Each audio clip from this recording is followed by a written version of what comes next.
Estamos en nuestra serie El gozo de dar. Amén. ¿Cuántos se gozan en dar? Ok, entiendo.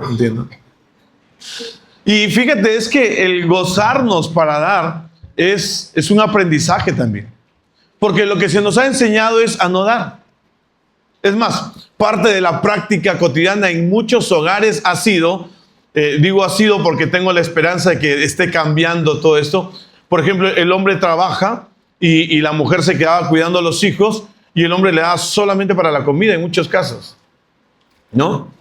Y daba lo menos que podía porque entonces supuestamente tenía más, pues, ¿no? Pero siendo la misma familia igual no daba. Y es que para muchos el dar no es un gozo, pero nosotros estamos aprendiendo a gozarnos en dar.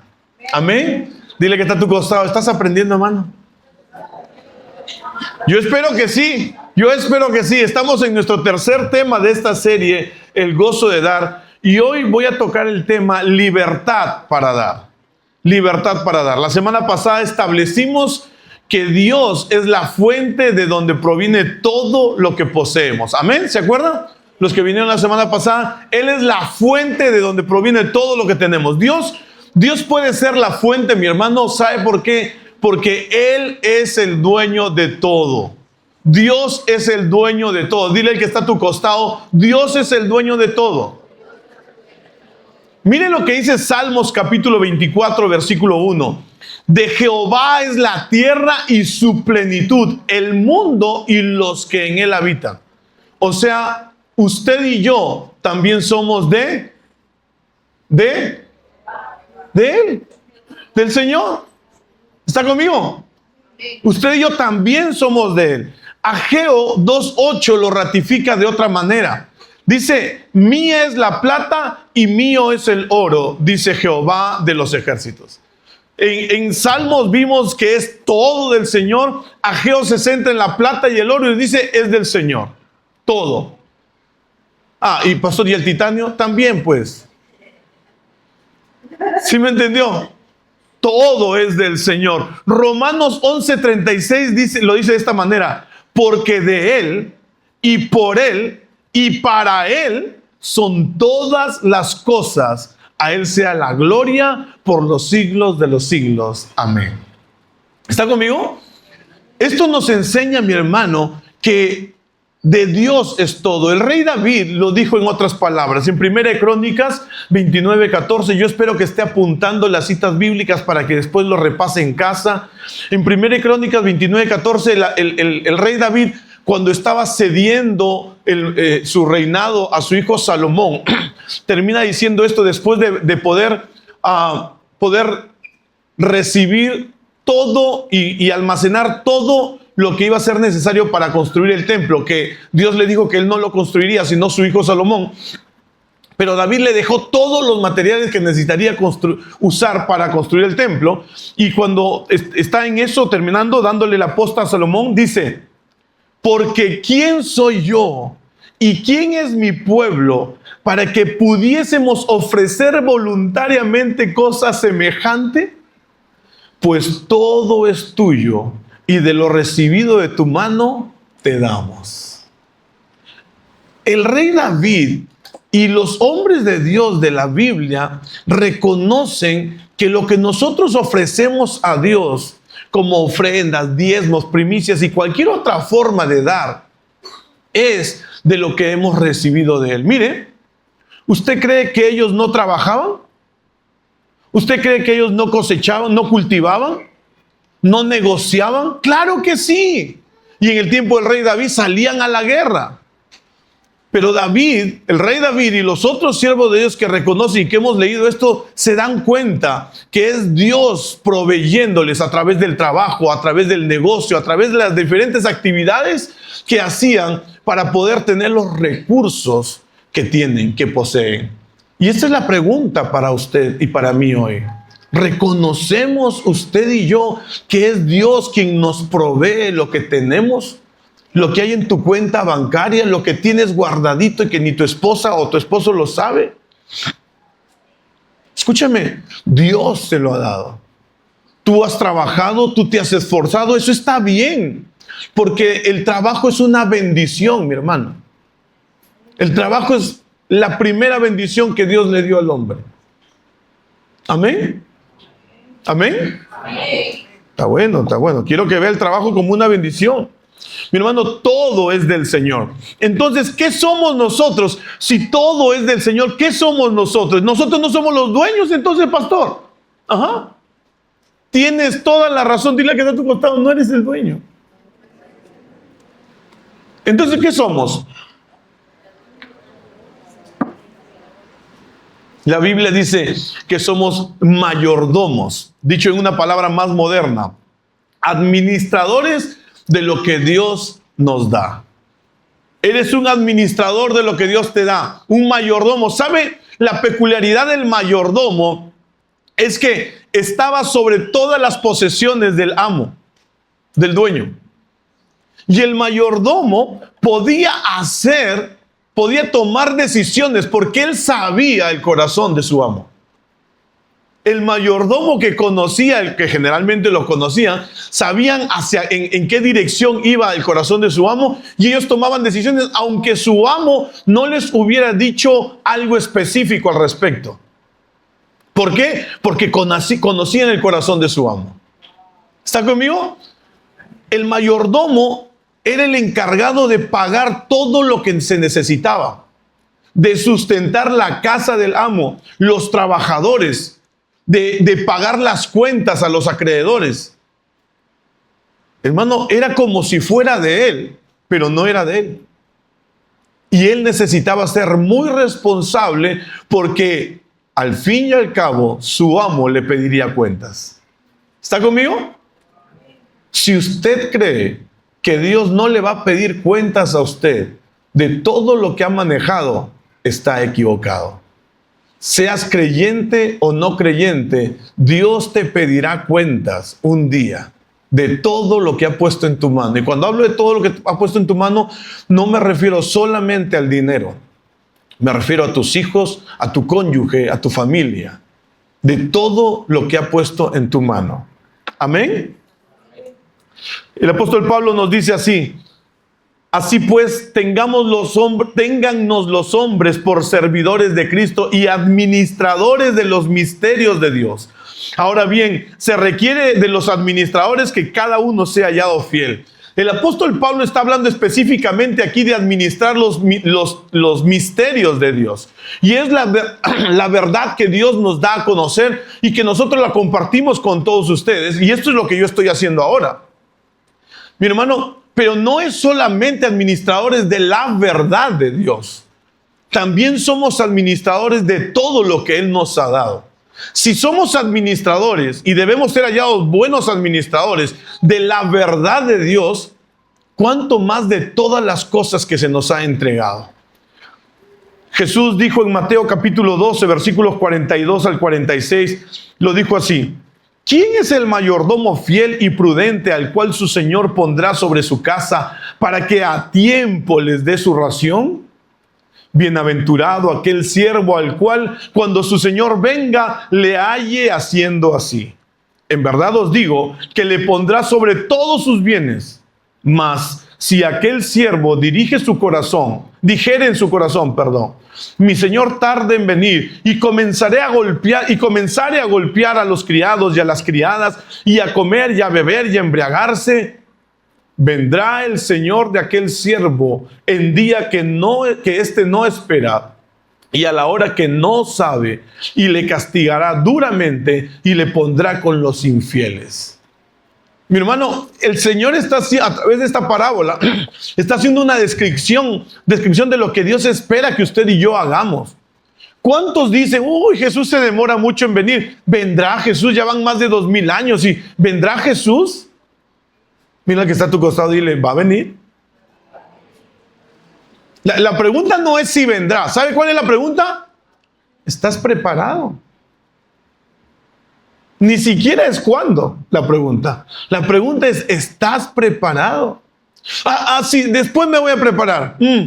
Y esto es lo que piensa el mayordomo infiel. Y mi Señor tarda en venir. Voy a hacer lo que se me pega la gana. Hermano lindo, tú y yo no estamos para hacer lo que se nos pega la gana. Estamos para hacer lo que sabemos le agrada al Señor. ¿Está conmigo? Dile que está a tu costado, creo que te están hablando.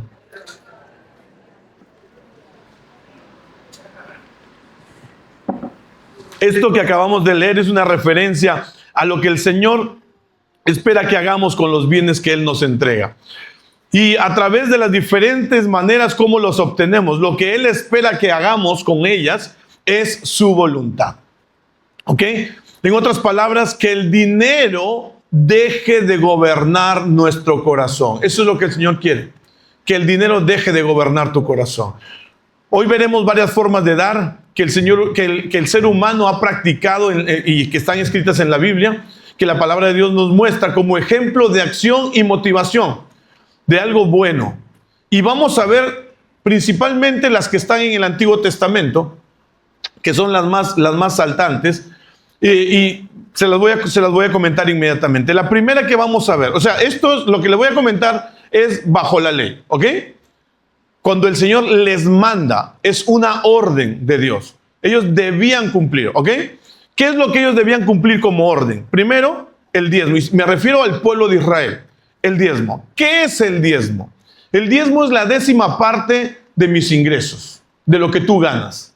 Se entrega como reconocimiento que Dios es el que te ha provisto. Y esa era la razón. En el tiempo levítico, en el tiempo de la ley, habían 3 diezmos, 3 tipos de diezmos. El primero, que es el diezmo levítico para los levitas. Entonces, cuando alguien cosechaba, trabajaba y tenía un usufructo de ello, entonces de ese usufructo tenían que sacar la 10ª parte y llevarla al templo para los levitas. El sostenimiento de los levitas. Entienda que los levitas era una tribu de Israel que no tenía posesión geográfica, no tenía tierras como tal. Y Dios les había dicho que su manutención era a través de los diezmos. Entonces todos sabían que los diezmos se los iban a repartir entre todos los levitas, porque era la forma de alimentarse. ¿Cómo diezmaban en ese tiempo? Principalmente diezmaban en grano, en ganado, porque era lo que ellos producían. ¿Estamos? Algunos que eran comerciantes diezmaban pues en dinero. Y eso lo podemos ver cuando Jesús dice que están dando ofrendas ahí en el templo, diezmos y ofrendas, y ven que muchos traían varias cosas de su riqueza, ¿no? Y dinero traían ahí. Entonces, pero la mayoría diezmaba en grano, en animales, que era lo que ellos producían. Este es el primer diezmo, y si usted quiere revisar esto, en la Biblia puede encontrarlo en Levítico 27, del 30 al 32, y en Números de 18 al 21 al 24. Hay otros textos más, pero estos 2 son referenciales. Otro diezmo más que hacían en las fiestas, diezmo de las fiestas, este diezmo era para comer con los demás, comían con su familia, con los levitas también y con los pobres también comían. ¿Ok? O sea, imagínense, ¿dónde era esto? En Jerusalén. Si alguien vivía en una ciudad, por ejemplo, como Ica, que está a 300 kilómetros de la capital de Jerusalén, no iba a llevar su rebaño hasta allá, no iba a llevar todos sus costales de grano hasta allá, 300 kilómetros. ¿Qué hacían? Lo vendían en su ciudad y se iban con el dinero hasta Jerusalén. Llegaban a Jerusalén y entonces en Jerusalén compraban ellos lo que querían comer con los demás. Este era el diezmo por las fiestas. Subían, hacían peregrinajes muchas veces para festejar alguno de las fiestas que tenían en Israel. Eran como 7, si no me equivoco. Y entonces compraban allí, lo ofrecían, lo llevaban al templo y ahí santificado y todo ofrecido, se sentaban a comer con los suyos, con los levitas y con gente que no tenía, con la viuda, con el huérfano generalmente. Y otro diezmo especial era cada 3 años. El de las fiestas puede verlo en Deuteronomio capítulo 14, versículos 22 al 27. El diezmo para el pobre era cada 3 años. Debían separar un diezmo especialmente para los pobres. Y esto lo llevaban al templo, lo entregaban, y la viuda, los huérfanos, la gente que no tenía, el extranjero que no tenía, podía recibir una ayuda con este diezmo que era para ellos. Cada 3 años se daba. Eso lo puede ver en Deuteronomio capítulo 14, versículos 28 al 29, Deuteronomio 26, versículos 12 al 13 también. Eso es en cuanto al diezmo. Los siguientes son las ofrendas. Este es el más largo de todos porque eran diferentes tipos de ofrendas. La ofrenda es dar algo voluntariamente y en algunos casos que vamos a ver aquí obligatoriamente. Generalmente no había ni mínimo ni máximo. Generalmente, en algunos casos hay una cantidad precisa. Entonces, ¿cuál es la primera ofrenda que podemos encontrar aquí? Las primicias. En el Levítico, una vez que el Señor dio la ley, las primicias eran una obligación. ¿Qué es las primicias? Dar de lo primero de la cosecha de lo que producían. Ojo, no de toda la cosecha.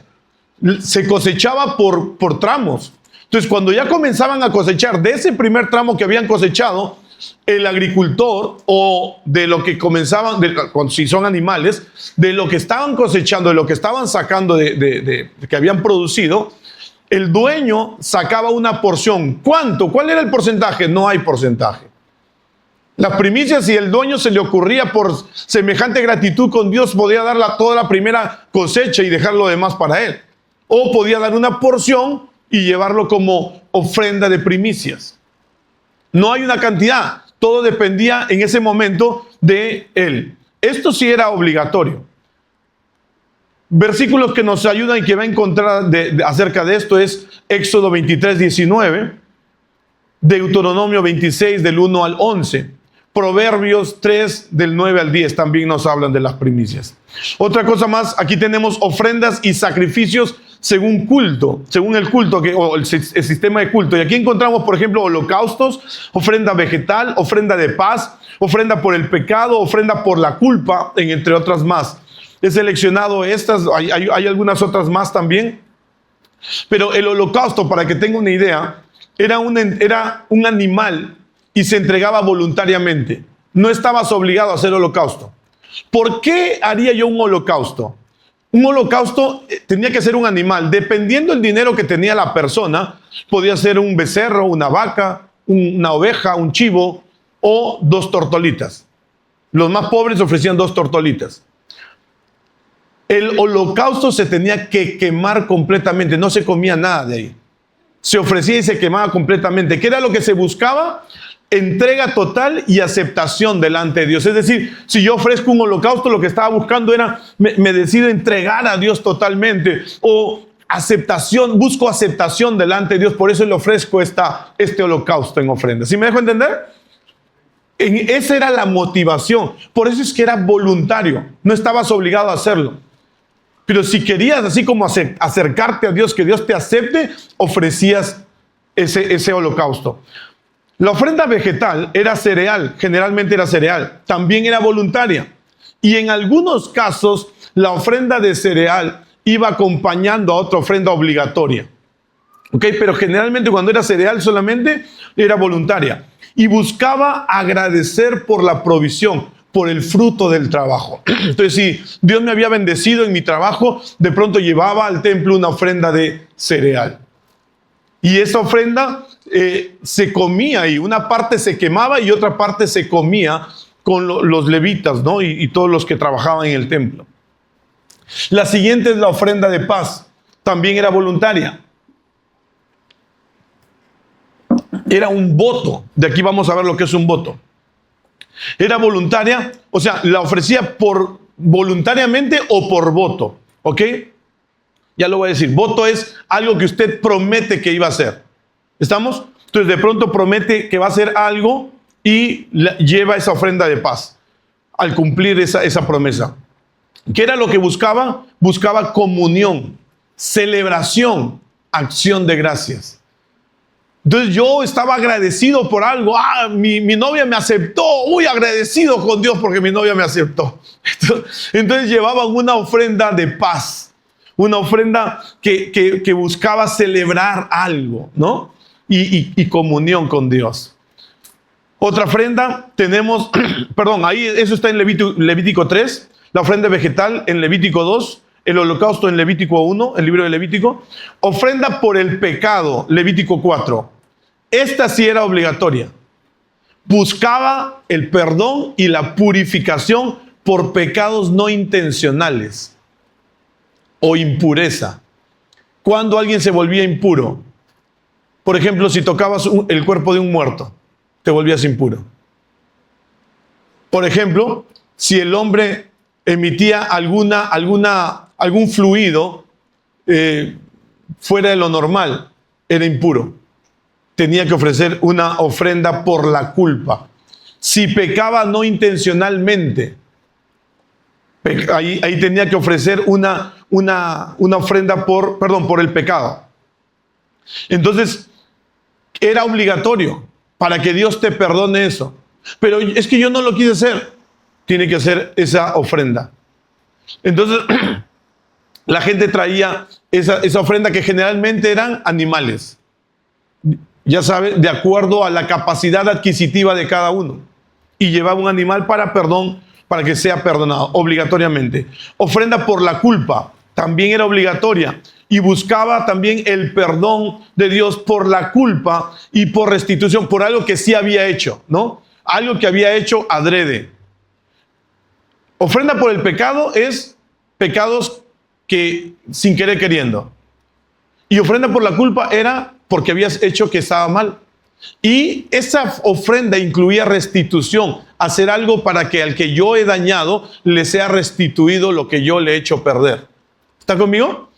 Pero esa también era obligatoria. Y por último, en estas ofrendas también entran votos y ofrendas por votos. Un voto es una promesa seria y voluntaria que una persona hace delante de Dios para hacer algo o dar algo.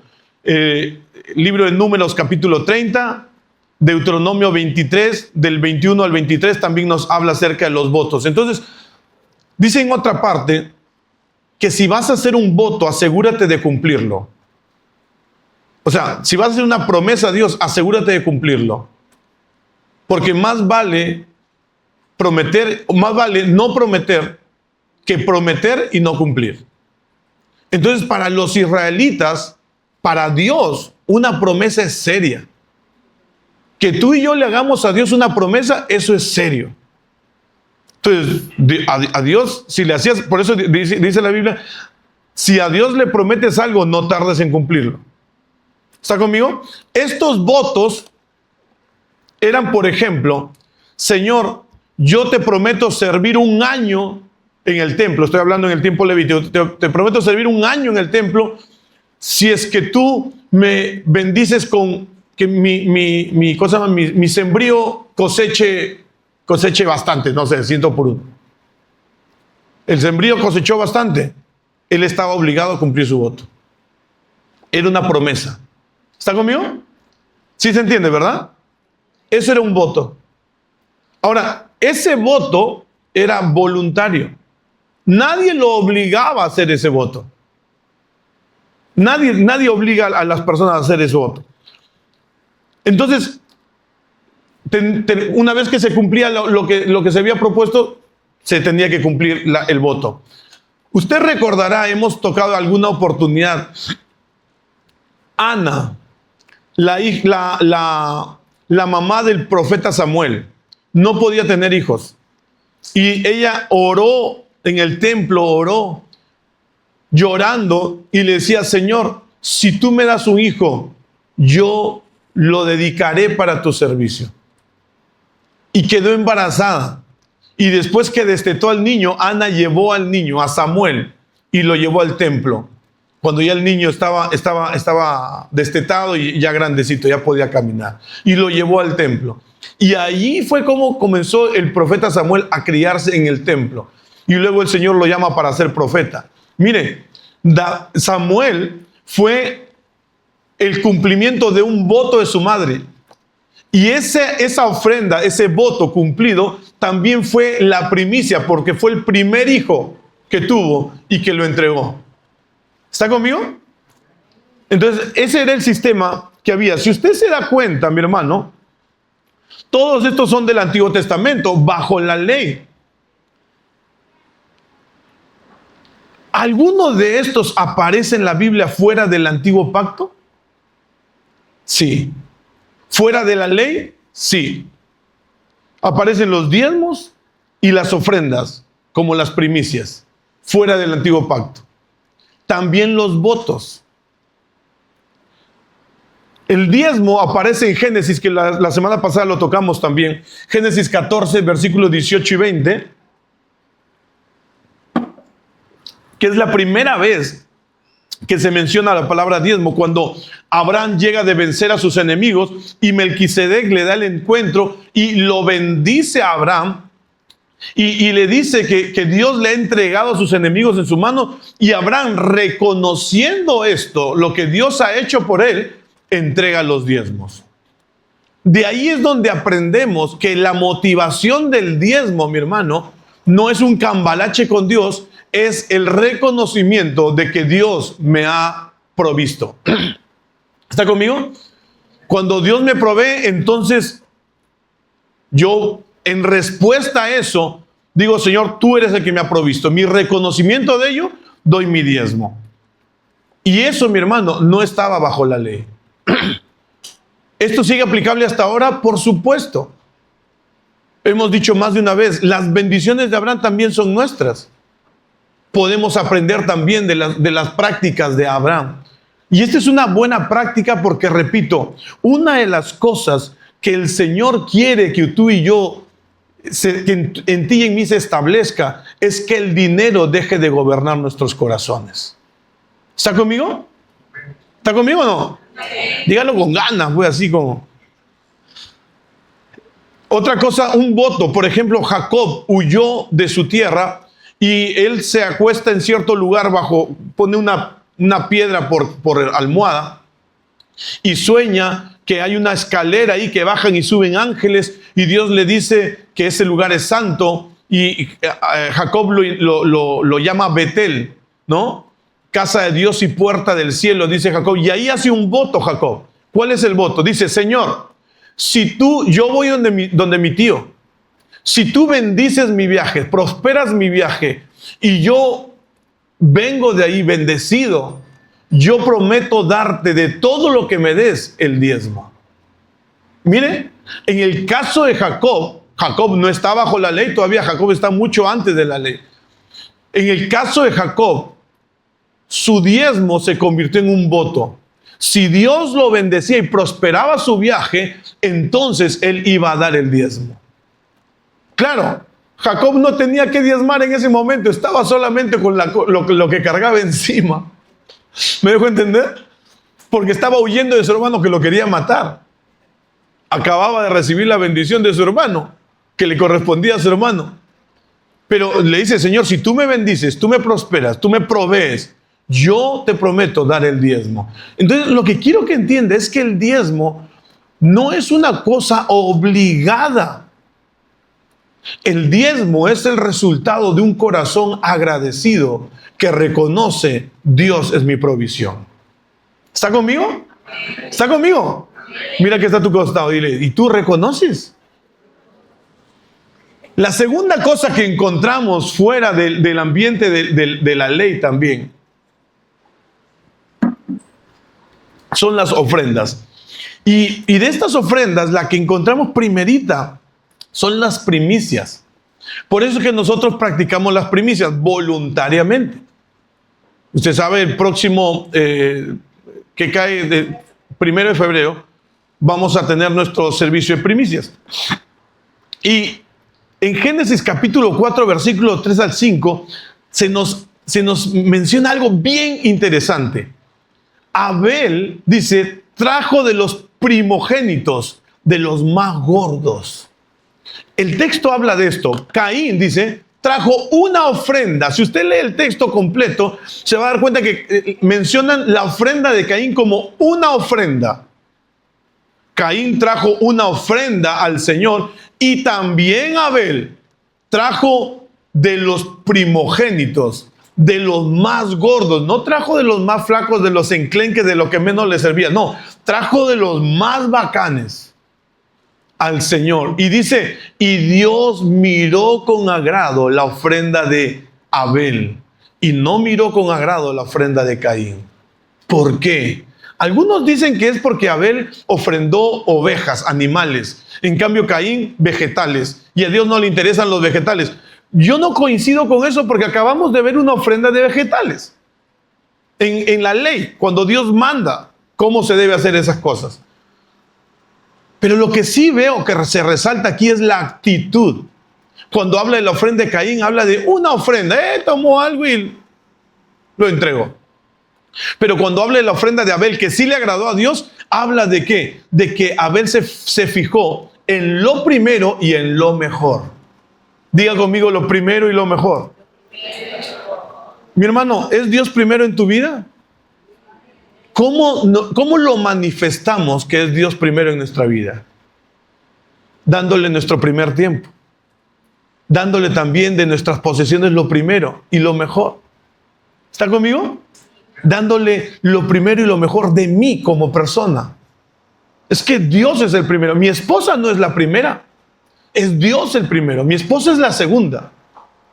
Pastor, ¿y sus papás están más abajito?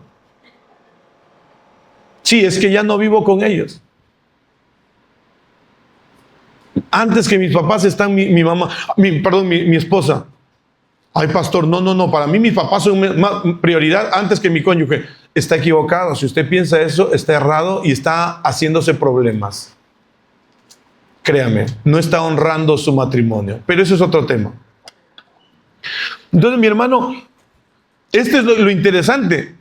Vemos eso fuera de la ley. Es decir, no era un mandato, pero lo hicieron. La Biblia no dice que Dios le mandara a Caín y a Abel ofrendar eso. No era un mandato.